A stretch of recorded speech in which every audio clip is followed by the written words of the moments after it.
성령의 교통하심이라는 제목으로 여러분과 은혜의 말씀을 나누겠습니다. 오늘은 특별히 사도 바울의 고린도 교회를 향한 마지막 권면의 말씀인 고린도 후서 13장 13절의 말씀을 나누고자 합니다. 아마 오늘 본문의 말씀을 들은 여러분들은 이거 어디서 많이 듣던 말씀인데 라는 생각이 들 것입니다. 이 말씀이 어디서 많이 들었을까요? 고린도후서 13장 13절 제가 다시 한번 봉독하겠습니다. 주 예수 그리스도의 은혜와 하나님의 사랑과 성령의 교통하심이 너희 무리와 함께 있을지어다. 아멘. 그렇죠? 이 말씀은 바로 축도의 기도를 드릴 때 고린도후서 13장 13절의 말씀을 근간으로 하여서 축도를 드리는 것입니다. 이 축도의 말씀, 고린도후서 13장 13절의 말씀에 사도 바울은 고린도 교회를 향하여 또 우리 교회들을 향하여 세 가지를 권면해 주고 있습니다. 저는 오늘 이 말씀을 통하여 여러분에게 이 세 가지의 권면의 말씀을 드리고자 합니다. 이 세 가지 권면의 말씀은 2021년 한 해 동안 우리가 품고 나가야 할 권면의 말씀이라는 생각이 듭니다. 여러분은 2021년 한 해를 이 세 가지를 마음속에 간직하며 살아가시면 될 것 같습니다. 그만큼 이 말씀은 중요한 것입니다. 첫 번째로 주 예수 그리스도의 은혜가 너희 무리와 함께 있어야 한다라고 사도 바울께서는 우리에게 권면의 말씀을 하고 계십니다. The grace of the Lord Jesus Christ라고 말씀하고 있습니다. 바로 주님의 은총이 우리의 마음속에 있는 삶을 살아야 한다. 우리가 2021년을 이제 열어갑니다. 이번 한 주 또 설날을 맞이하며 우리가 기쁨으로 가족과 함께 다 모여서 드리지는 못했지만은 그래도 주님의 은혜가 함께하는 또 설날이었습니다. 우리는 2021년 한 해를 걸어가면서 주 예수 그리스도의 은혜를 마음속에 간직한 한 해로 삼아야 합니다. 여러분, 많은 사람들이 은혜를 간직하지 않고 짜증을 간직하고 살아갑니다. 많은 사람들이 염려를 간직하고 살아갑니다. 많은 사람들이 분노를 가지고 살아갑니다. 많은 사람들이 마음속에 쫓김을 가지고 살아갑니다. 사도 바울은 우리에게 말합니다. 너희 마음속에 은혜가 가득한 삶을 살아야 한다. 주 예수 그리스도의 은혜를 간직한 삶. 그럼 우리는 이 은혜를 마음속에 품어야 하는 것입니다. 예전에 한 목사님께서 그런 간증을 한 적이 있어요. 우리 찬양 속에 웬 말인가 날 위하여 주 돌아가셨나. 이 찬송이 있었습니다. 주님의 은혜를 경험하고 십자가의 사랑을 경험한 우리 목사님이 그 청년 시절 때 이 찬양 소리만 들어도 그냥 마음에 울컥울컥 눈물이 쏟아지고 십자가라는 말만 들어도 그렇게 감사해서 눈물을 지었다는 간증을 저는 들었습니다. 바로 주 예수 그리스도의 은혜가 무엇일까요? 그건 바로 십자가의 사랑입니다. 십자가의 사랑이 우리의 마음속에 있어야 합니다. 이것은 바로 첫사랑의 은혜입니다. 각 사람이 모두가 예수님을 만난 루트가 다 다릅니다. 어떤 사람은 깊은 절망 속에서 예수님을 만나기도 하고, 어떤 사람은 죽음의 문턱까지 갔다 예수님을 만나고, 어떤 사람은 온 허망함 속에서 진리의 예수님을 만날 때 우리는 그 감격에 눈물을 짓게 되는 것입니다. 예수님이 날 위해 죽으셨다. 그것이 믿어지는 삶. 예수님이 날 사랑했기 때문에 십자가를 기꺼이 맞이하셨다. 우리 주 예수 그리스도의 은혜가 바로 이것입니다. 십자가의 사랑. 십자가의 사랑 때문에 내가 살았고 내가 구원받았고 내가 영생을 누리고 있다는 이 사실, 이 하나만으로 하나님 앞에 감사해야 하는 것입니다. 그러나 우리는 하나님 앞에 더 다른 것들을 요구하고 나갈 때가 많지요. 왜 내가 이런 기도를 했는데 하나님 나에게 이거 응답 안 합니까? 그러면 그때서부터 삐지는 겁니다. 그때서부터 하나님을 미워합니다. 우리 찬미를 보니까 그런 걸 느끼는 게 많아요. 찬미는 좋아했다, 미워했다 하는 게 참 많아요. 제가 좀 혼을 내면 아빠 미워! 아빠 미워! 그리고 엄마한테 달려가. 어느 날 또 엄마한테 혼나면은 아빠 방에서 잘 거야! 그러면서 저한테 또 달려. 우리의 신앙이 좀 이렇지 않습니까? 어떤 때는 하나님 미웠다가, 어떤 때는 하나님 좋았다가, 내 마음 내키는 대로 좋아하고, 내 마음 내키는 대로 미워하고, 이 어린아이의 신앙이 그런 것 같습니다. 여러분, 우리는 여러 가지 어려움들을 지금 겪고 있는 시기이지만, 우리의 마음의 근간에는, 우리의 마음의 반성에는 바로 주 예수 그리스도의 십자가의 은혜가 마음속에 간직되는 삶을 살아야 합니다. 두 번째로 사도 바울께서는 우리에게 말씀합니다. 하나님의 사랑이 있어야 한다. 하나님의 사랑을 간직하는 삶입니다. 이 말씀을 들으면 그런 생각이 듭니다. 주 예수 그리스도의 은혜는 뭐고 하나님의 사랑은 뭘까? The love of the God. 하나님의 사랑. 이 사랑은 성부, 성자, 성령 하나님에 대해서 우리에게 말씀하고 계신 것입니다. 성부, 성자, 성령의 하나님은 동일 본질의 하나님이지만 각자의 위격을 갖고 계시고 각자의 인격성을 갖고 계신 하나님입니다. 특별히 이 두 번째 하나님의 사랑은 성부 하나님의 사랑을 우리에게 말씀하는 것입니다. 첫 번째, 주 예수 그리스도의 은혜는 제2위격이신 성자 하나님을 뜻하는 것이고, 이 두 번째는 성부 하나님의 사랑을 우리에게 말씀하고 있는 것입니다. 로마서 5장 8절의 말씀을 보면 우리가 아직 죄인 되었을 때 그리스도께서 우리를 위하여 죽으심으로 하나님께서 우리에 대한 자기의 사랑을 확증하셨느니라. 아멘. 이 말씀을 가만히 보면 우리가 아직 죄인 되었을 때 그리스도께서 우리를 위하여 죽으심으로 그리스도께서 우리에 대한 자기의 사랑을 확증하셨다 말씀하지 않고 하나님이 우리에 대한 자기의 사랑을 확증하셨다라고 말씀합니다. 이것을 삼위일체 하나님으로 풀어서 말씀을 제가 한번 다시 한번 읽어보겠습니다. 우리가 아직 죄인 되었을 때 성자 하나님께서 우리를 위하여 죽으심으로 성부 하나님께서 우리에 대한 자기의 사랑을 확증하셨느니라. 이 사랑은 무엇일까요? 성부 하나님께서 성자 하나님을 우리에게 보내어 주셨습니다. 이것은 아버지가 그 아들을 우리를 위하여 내어 주셨다는 말씀이 되는 것입니다. 십자가에서는 제2위격이신 성자 하나님께서 십자가에 못 박혀 죽으셨습니다. 그러나 이것을 삼위일체 하나님의 관점에서 우리가 본다면 성부 하나님께서 영원히 낳으신 성자 하나님을 우리를 위하여 내어주신 것이 되는 것입니다. 성부 하나님의 입장은 그 아들을 내어주신 것입니다.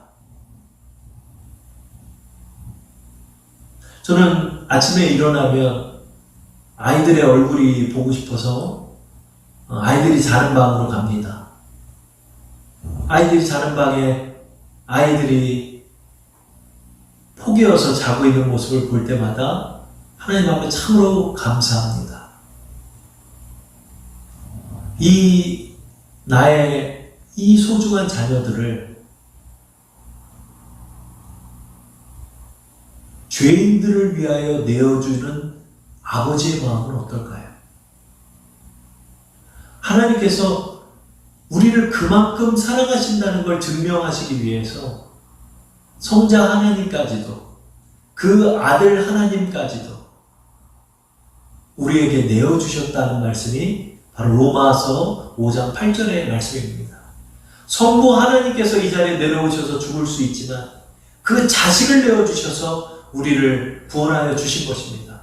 그것은 내가 그 자리를 피하고 싶은 성부 하나님의 마음이 아니라 그만큼 우리를 사랑하신다는 것을 하나님께서 보여주신 것입니다. 차라리 내가 죽을 수 있지만 그 아들을 내어주시는 사랑, 이거보다 더 큰 사랑이 있을까요? 이것이 바로 성부 하나님의 사랑인 것입니다.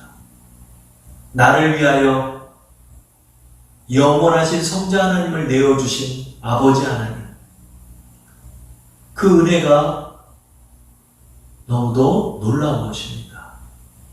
우리는 이 사랑을 또한 마음에 간직해야 하는 것입니다. 때때로 우리가 위기를 맞이할 수 있습니다.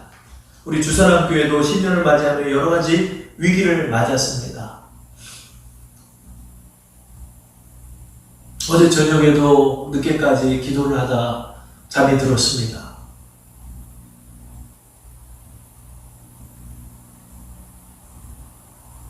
우리 주사랑교회 7년의 역사 동안 가장 큰 위기에 봉착했었습니다. 그러나 하나님의 은혜로 기도할 때 자꾸 마음속에 하나님 앞에 원망하는 마음이 들더라고요. 왜 하필 우리 교회입니까? 왜 하필 우리 교회입니까? 하나님, 왜 우리 교회가 이렇게 어려움을 당해야 합니까? 근데 로마서 5장 8절의 말씀이 생각나더라고요. 그래, 우리 하나님 아버지는 우리를 위해서 그 아들까지 내어주신 아버지 하나님인데 우리를 죽이시겠나? 우리를 얼마나 사랑하실까? 내가 자식을 사랑하는 이 사랑보다도 얼마나 크신 사랑일까? 그래서 기도를 다시 바꿔서, 하나님, 저는 어떠한 일이 일어나더라도 하나님을 신뢰합니다. 왜냐하면 그 아들까지라도 내어주신 하나님의 사랑을 저는 믿기 때문입니다. 제가 이렇게 기도하게 되더라고요.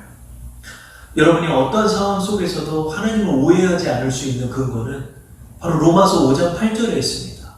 그 아들까지라도 여러분을 구원하시기 위해 주신 하나님이 여러분을 죽이시겠습니까? 여러분을 몰라라 하시겠습니까? 만사를 다 제쳐놓고 여러분을 위하실 분이 하나님이심을 우리는 신뢰할 수 있는 것입니다. 마지막 세 번째로 사도 바울께서는 우리에게 말씀합니다. 이것이 오늘 여러분에게 가장 나누고자 하는 주제입니다. 그것은 바로 성령의 교통하심이 있어야 한다라고 말씀하고 있습니다. 여기서 성령의 교통하심은 The Fellowship of the Holy Spirit 이라고 말씀하고 있습니다. 이것은 바로 성령과의 교제가 있어야 한다라고 우리에게 말씀하는 것입니다. 지난주 저는 협조자 되시고 보혜사 되신 성령님에 관해서 여러분과 말씀을 나눴습니다.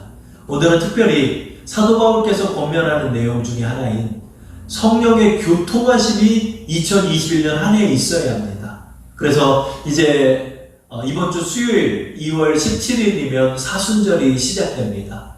그래서 예수님께서 부활하시기 전날 그 토요일까지의 40일을 사순절로 우리가 삼고 있죠. 이 기간 동안 저는 여러분에게 성령에 관해서 좀 나누는 시간을 갖고자 합니다. 성령님을 우리가 더 알아야 합니다. 왜요? 성령님과 교통하시기 위해서인 것입니다.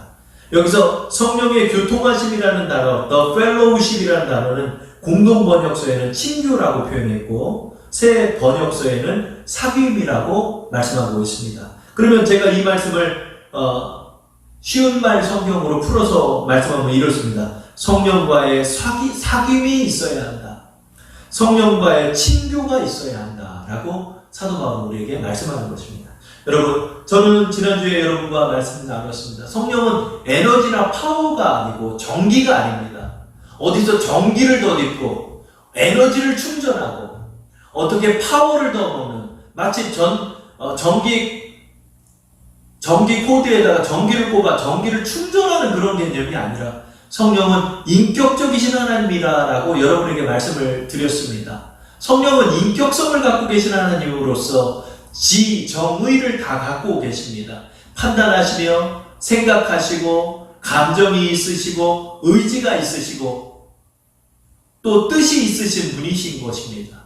그 성령님과 우리는 어떻게 나갈까요? 어디 폭포수 밑에서 막 전기를 받고 막 이상한 제스처를 취해야 성령을 받는 것일까요? 그렇지 않습니다. 성령은 친교하는 것입니다. 성령은 사귀는 것입니다. 성령은 커뮤니케이션 하는 것입니다. 영어 성경의 fellowship은 다른 말 성경을 보면 커뮤니케이션이라고 합니다. 성령과의 커뮤니케이션이 있어야 한다. 성령과의 펠로우십이 있어야 한다. 이 단어는 헬라어로는 코이노니아라는 단어입니다. 이것은 교제와 사귐과 상호 교류라는 뜻을 갖고 있습니다. 성령과 우리는 사귀는 것입니다. 어디 영험한 기도원에 가서 우리가 에너지를 충전하는 것이 성령을 받는 게 아닙니다. 입심에 들어간다는 이름 하에서 이상한 제스처나 이상한 행동을 하는 것이 성령을 받는 것이 아닙니다. 성령은 인격적으로 맞아들이는 것입니다. 성령의 충만한 개념도 바로 그것입니다. 성령과 우리가 더 깊은 교제를 하게 되는 것입니다. 그리하여서 성령에 충만하다는 것은 내가 나 자신의 자아를 잃어버린 듯한 행동을 취하는 것이 아니라 성령의 충만함은 그 은혜가 내 생각 속에 가득하고 그리스도가 내 마음속에 가득하고 하나님의 사랑이 내 마음속에 가득한 것이 성령의 충만함입니다. 성령의 의지에 나의 의지를 기꺼이 허락하고 성령의 뜻을 깨달을 때 나의 의지를 꺾고 기꺼이 그 말씀에 순종할 수 있는 마음, 이것이 바로 성령의 충만함인 것입니다. 우리는 새해를 맞이하면서 특별히 우리 주사랑교회는 준비하는 주사랑교회라는 표현을 갖고 있습니다. 무엇으로 준비할까요? 그것은 성령의 충만함으로 준비해야 하는 것입니다. 바로 성령의 충만함은 성령과 깊은 교제를 하는 것을 말씀하고 있는 것입니다. 자, 그렇다면 우리가 지난주에 말씀처럼 성령은 영으로 존재하시고 나는 육으로 존재하고 있습니다. 성령의 양태는 영으로 내 마음 안에 거하시고 나와 동행하고 계시지만 육신을 입고 있는 나는 오감으로 성령님을 체험하기가 어렵습니다. 그러다 보니 성령과의 교제를 조금 배우는 것 같다가도 사실은 내 스스로로 돌아가 버리기도 하고 성령과의 교제의 방법을 모르기 때문에 또 다른 행동을 하기도 하는 것입니다. 그래서 저도 예전에 안녕하십니까 성령님, 안녕하세요 성령님, 이런 말씀들도 좀 보았고 어떤 목사님은 또 이런 말씀을 하시는 것도 제가 들었습니다. 성령님, 제가 칼국수를 먹을까요? 짬뽕을 먹을까요? 그렇게 기도를 한답니다. 그러면 성령님이 짬뽕 먹어라. 그러면 그분은 짬뽕을 먹는데요. 성령님과의 교제가 이렇게 해야 하는 걸까? 성령님을 내가 느낄 수가 없고 내가 볼 수가 없고 오감으로 체득할 수 없는데 성령의 음성을 다 듣는다는 것도 좀 이상하고 실제로 우리의 삶 속에서 성령의 음성이 들리는 것도 아주 많은 횟수로 이루어지는 것은 아니고 그렇다면 나는 성령을 어떻게 체험하고 성령과 어떻게 교제할까? 이 점을 여러분과 나누도록 하겠습니다. 성령의 교통하심을 우리는 어떻게 이룰까? 먼저 첫 번째로는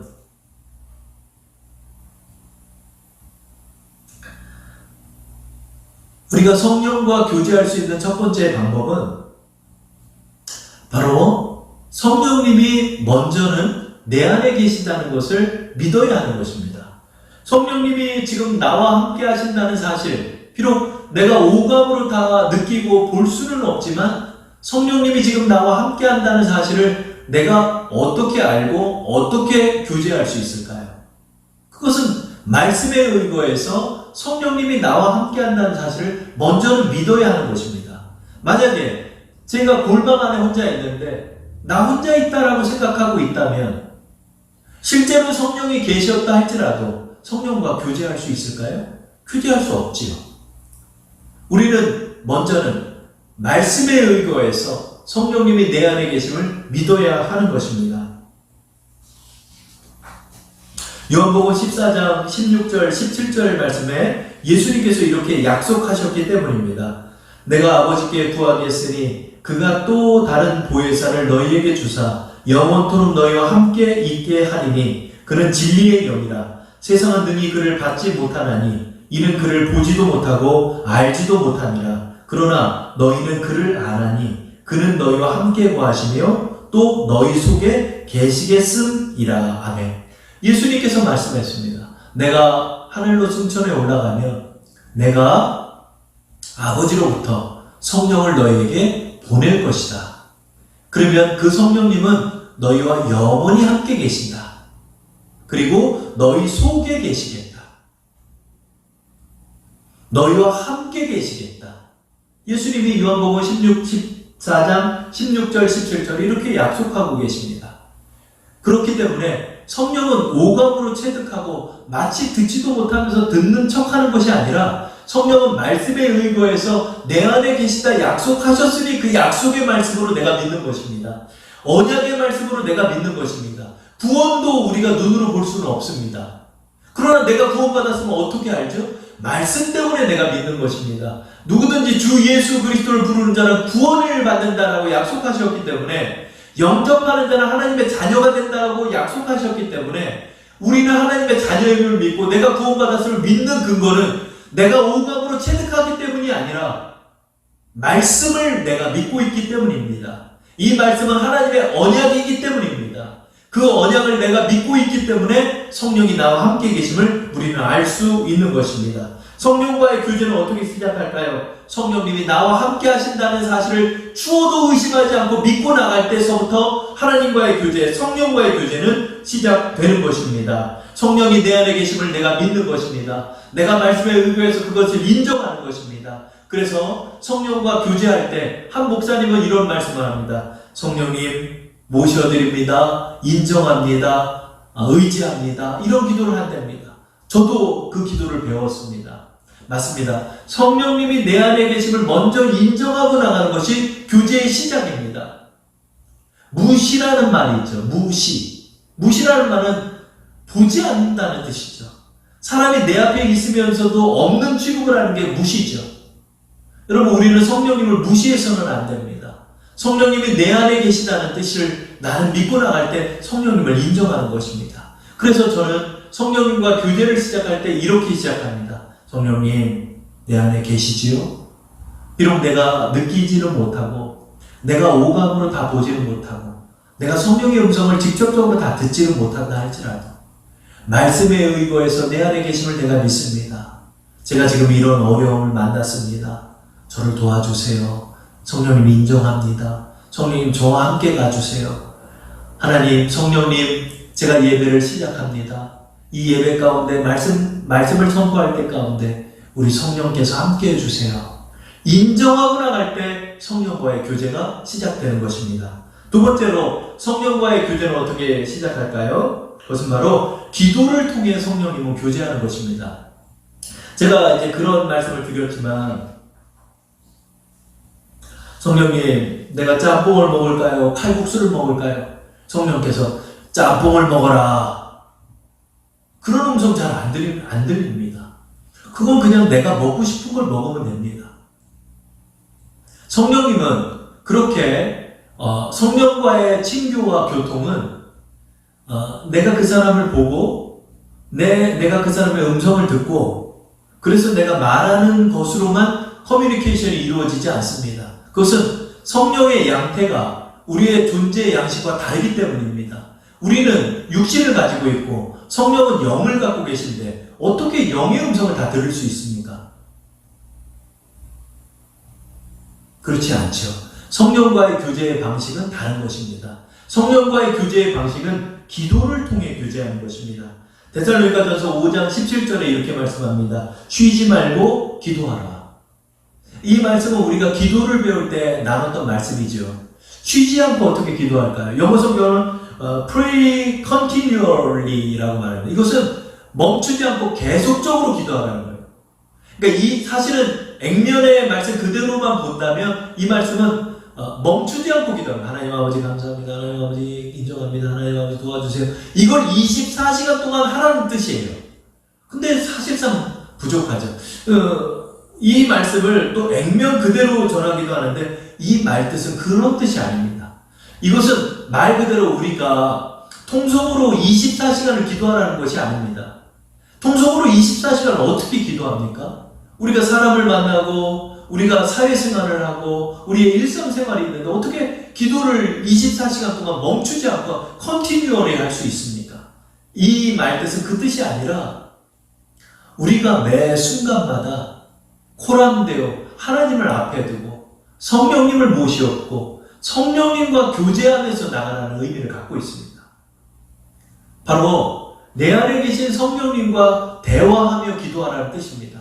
내가 성령님께 그 음성을 다 듣지는 못한다 할지라도 내가 성령님을 의지하면서 기도하고 나가라는 것입니다. 그때 우리는 성령님과의 교제를 시작할 수 있는 것입니다. 로마서 8장 14절에도 우리에게 이렇게 말씀합니다. 무릇 하나님의 영으로 인도함을 받는 사람은 곧 하나님의 아들이라. 하나님의 영으로 인도받는 것, 이것이 바로 성령님과의 교통함입니다. 우리가 기도하고 나갈 때, 하나님께 기도하고 나갈 때 성령의 인도하심을 경험할 수 있는 것입니다. 제가 지난주에 협조자 되신 성령님을 여러분과 나누고 나서 우리 사모님의 간증을 제가 들었습니다. 지지난주인가 우리가 이제 부동산에 이제 문제가 많이 있었잖아요. 제가 갖고 있는 부동산이 아니라 제가 처분해 드려야 되는 부동산이었습니다. 근데 명의가 사모님 명의로 되다 보니까 굉장히 어려움을 많이 겪었던 한 6주였다라고 제가 여러분께 간증을 했죠. 근데 그 이제 마지막 이제 부동산을 정리를 하면서 사모님하고 이제 같이 정리를 했는데 사모님이 그 부동산 가게에다가 가방을 그만 두고 온 거예요. 깜빡이고. 근데 이제 저희는 이제 강서구에 있다가 도봉구로 오다 보니까 그걸 다시 가지러 가기에 너무 번거롭잖아요. 그래서 어차피 명절도 있고 하니까 다시 이제 강서구로 가게 되면 그때 이제 부동산 가서 찾아달라고 부동산에 전화를 드렸죠. 그래서 가방 좀 잘 좀 간직해 달라고. 그렇게 얘기를 하고 주일날인가? 지난주 주일날인가? 사모님이 이제 그 집으로 간 거예요. 이제 어머니 댁으로.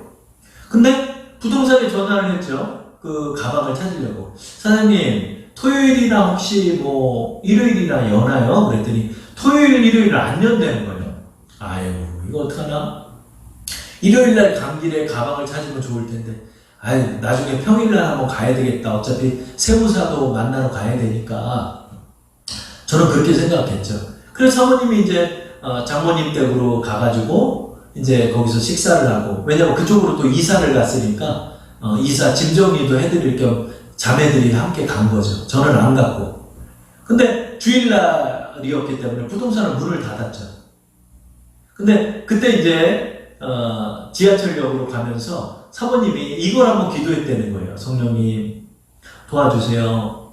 주일날이지만은 이 가방을 좀 찾을 수 있도록 저를 인도해 주세요. 성령님 인정합니다. 그렇게 마음으로 기도하면서 갔대요. 근데 부동산에 그때 불이 켜져 있더래요. 그래가지고 부동산에 이렇게 봤더니 그 부동산 실장님이 나온 거예요. 그래서 실장님 오늘 쉬는 날인데 어떻게 나왔어요? 그랬더니 하필 그때 부동산에 어떤 손님이 급하게 찾아와서 뭐 방인가를 보여줘야 돼서 나왔다는 거예요. 그 저녁 시간에. 그래가지고 문을 열어주셔서 그 가방을 찾아서 왔다는 간증을 제가 들었습니다. 무릇 하나님의 영으로 인도함을 받는 그들이 하나님의 아들이라. 쉬지 말고 기도하라. 쉬지 말고 기도하라는 것은 바로 일상 속에서 하나님과 커뮤니케이션을 이루라는 말씀이더라고요. 그게 뭐냐면 우리가 걸어가거나 우리가 어떤 일상을 접하거나 어떤 문제를 접하거나 할 때마다 성령님과 교제하는 거예요. 내가 그 음성을 다 듣지는 못한다 할지라도 성령님을 의지하고 기도하면 성령님, 제가 가방을 찾아야 합니다. 성령님 도와주세요. 기도가 나갈 때 성령께서 역사가 일어나는 거예요. 제가 이번 6주를 경험하면서도 매 주일마다 어려움이 많았어요. 굉장히 어려움이 많아요. 제가 그래서 거의 탈진 직전까지 갈 정도로 고통을 많이 당했어요. 이 문제로. 근데 그때마다 성령님 의지하는 성령님 내 안에 계시지요. 제가 오늘 이 문제를 만납니다. 저와 함께 해주세요. 저와 함께 해주세요.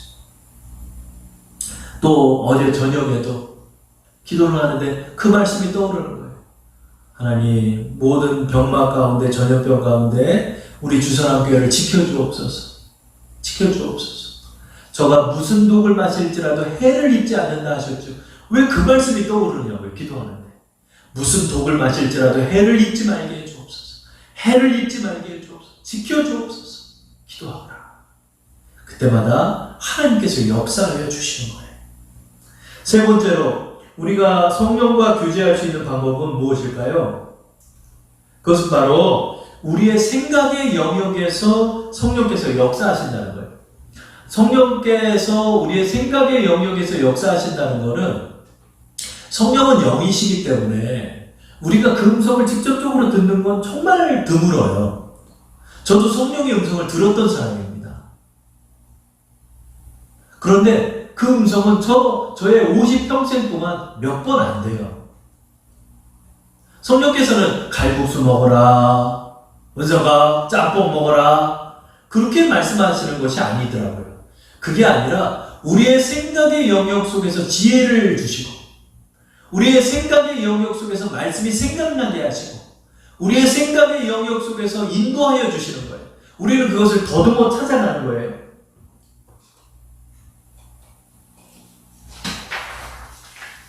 요한복음 14장 26절에 이렇게 말씀하고 있습니다. 보혜사 곧 아버지께서 내 이름으로 보내실 성령, 그가 너희에게 모든 것을 가르치고 내가 너희에게 말한 모든 것을 생각나게 하리라. 성령께서 이제 사도행전의 말씀을 제가 이제 이번 한 주도 계속 찾아봤어요.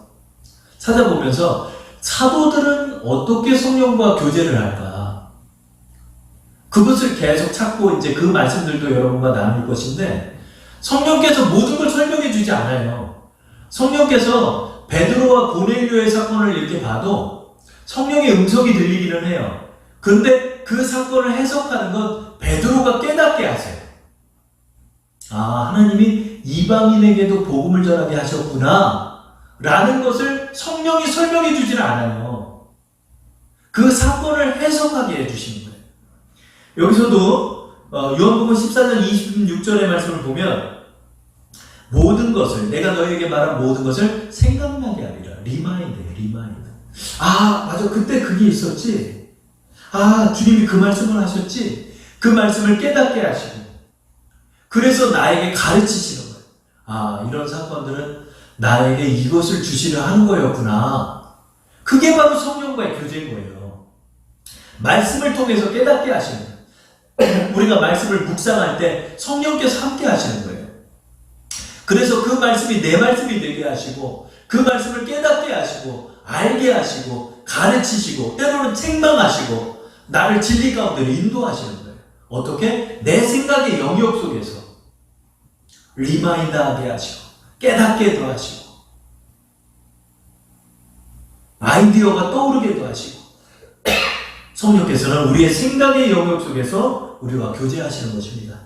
요한복음 14장 17절에도 이렇게 말씀해요. 그는 진리의 영이라. 세상은 능히 그를 받지 못하나니 이는 그를 보지도 못하고 알지도 못함이라. 그러나 너희는 그를 아나니 그는 너희와 함께 거하시며 너희 속에 계시겠습니다. 그는 진리의 영이라. 진리가 뭐죠? 말씀이죠. 말씀의 영이라는 거예요. 말씀을 우리에게 깨닫게 하시는 거예요. 말씀을 통해 모든 것을 알게 하세요.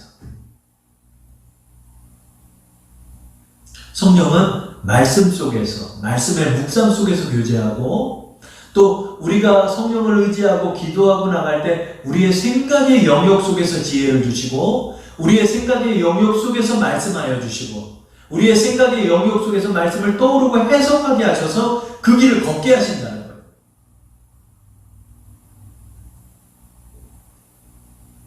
우리는 이 교제의 방식을 잘 기억해야 돼요. 요한복음 16장 13절에도 그러나 진리의 성령이 오시면 그가 너희를 모든 진리 가운데로 인도하시리니 그가 스스로 말하지 않고 오직 들은 것을 말하며 장래일을 너희에게 알리시리라. 아멘. 그러니까 성령께서는 하나님의 뜻의 대변자예요. 그래서 우리가 어떤 사건을 경험하든 말씀을 묵상하든 하나님을 의지하고 성령을 의지하고 나갈 때 하나님의 뜻이 무엇인지를 알게 하는 거예요. 베드로가 알게 하는 거예요. 고넬료 집안에 성령 세례가 임하는 걸 보고 그들이 막 방언이 터지는 걸 보고 얘기한 거예요. 다른 사도들에게 말하는 거예요. 하나님이 고넬료 집안을 구원했다. 우리 이방에도 복음을 전해야 한다. 사도들이 아무 말 못하는 거예요. 왜요? 하나님의 뜻을 성령께서 전해주기 때문에. 그가 자의로 말하지 않냐고 들은 것을 말한다고. 성령께서 하나님의 뜻의 대변자. 하나님, 우리 주사랑교회를 향한 하나님의 뜻이 이것이었군요. 내가 그 길을 향해 순종하겠습니다. 라고 기도할 때 하나님의 뜻을 우리에게 깨닫게 하시는 것입니다. 마지막으로 성령께서는 직접적인 음성과 성령의 주장하심과 또 성령의 선물을 통하여 성령과 교제할 수 있게 하시는 것입니다. 이것이 바로 이제 직접적인 성령의 음성을 들을 때입니다.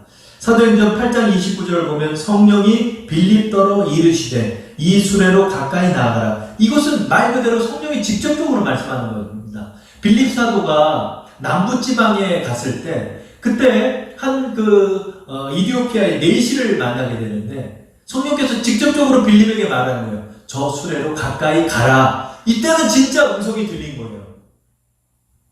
사도행전 10장 19절을 보면 베드로가 그 환상에 대하여 생각할 때 성령께서 그에게 말씀하시되 두 사람이 너를 찾으리니 일어나 내려가 의심하지 말고 함께 가라. 내가 그들을 보내었느니라. 이거는 말 그대로 그 음성이 들린 거예요. 베드로야, 너 두 사람이 너한테 올 거다. 근데 의심하지 말고 그를 따라가라. 이 사람들이 누구죠? 고넬료, 백부장 고넬료가 보낸 두 하인이었어요. 그 음성을 듣자마자 어떠한 것을 알았죠? 밑에서 얘기가 나오는 거예요. 베드로 사도님, 지금 두 사람이 베드로 사도를 찾아왔습니다. 베드로가 이거 성령의 음성이 맞구나. 그래서 그 두 사람을 따라갔더니 고넬료 집안이에요. 고넬료 집안에 주의 복음을 전했더니 성령이 임하는 거예요. 그 사건을 통해 베드로가 알았죠. 하나님께서는 유대인만을 구원하는 게 아니라 이제 전 세계를 향하여 구원하라 말씀하시는구나. 그렇게 알게 되는 거죠. 그 시점에 사도 바울이 또 나타나서 이방 복음 선교를 시작하죠. 그래서 예루살렘의 주의 사도들이 사도 바울을 인정하게 되는 거예요. 성령께서 이렇게 직접적인 음성으로 우리에게 역사하실 때도 있는 것입니다. 뿐만 아니라 성령께서 주시는 은사를 통해 성령의 나타나심을 경험하죠. 그 중에 가장 대표적이고 일반화되어 있는 은사, 방언이 있죠. 저는 좀 방언에 대해서 좀 새롭게 더 눈뜨는 것 같아요, 요즘. 그래서 어떤 때는 이제 방언을 하다 보면은 방언으로 힘들 때가 있죠. 그죠? 근데 이제 영으로 기도하지 않아서 그런 거예요. 성령을 의지하며 성령과 함께 방언으로 기도할 때 여러분 이것이 굉장히 우리에게 리프레시 되더라고요. 그래서 케네스 에긴 목사님은 이 방언의 의미가 우리의 영혼을 재충전하고 우리의 영혼을 다시 새롭게 하는 역할로 이 은사를 또 주셨다라는 말씀을 하시더라고요. 근데 그게 맞더라고요. 기도가 좀 열리지 않을 때, 마음이 답답할 때 많잖아요. 그때 우리가 하나님께서 주신, 성령께서 주신 이 은사를 가지고 기도할 때 성령의 나타나심을 경험하죠. 아직 저는 예언의 은사나 이런 것들을 많이 경험하지는 못했지만은 하나님 앞에 이 은사를 활용해 나갈 때 우리는 성령과 교제할 수 있는 거죠. 예언의 은사나 방언, 통변의 은사 이런 것들이 크게 활용이 될 수가 있는 거죠. 뿐만 아니라 이것뿐만 아니라 성령을 통해서 하나님께서는 환상도 주시고 꿈도 주시고 예언도 주신다라고 말씀했죠. 그렇죠? 그래서 우리가 기도할 때 막 환상이 보이기도 하고 또 성령으로 함께 나갈 때 하나님께서 꿈으로 인도하실 때도 있죠. 이런 모든 것들을 통해 성령과 교제할 수 있는 것입니다. 2021년 한 해 동안 우리는 무엇보다도 우리의 보혜사 되시고 성령 대신 우리의 협조자 되신 성령을 우리 의지하고 나가야 합니다. 그때 우리의 삶 속에 놀라운 은혜가 또 놀라운 권능이 임하는 것입니다. 여러분, 여러분의 삶 속에서 이제 새해를 맞이하면서 나아가실 때 성령님과 함께 교제하세요. 성령님과 교통하세요. 얼마나 든든해요. 성령 하나님이 저와 함께 한다는 사실을 우리가 믿는다면 우리는 얼마나 많은 일을 행할까요? 여러분, 그 비전과 그 능력과 그 환상과 성령의 교통하심으로 나가는 우리 여러분 되기를 축원합니다.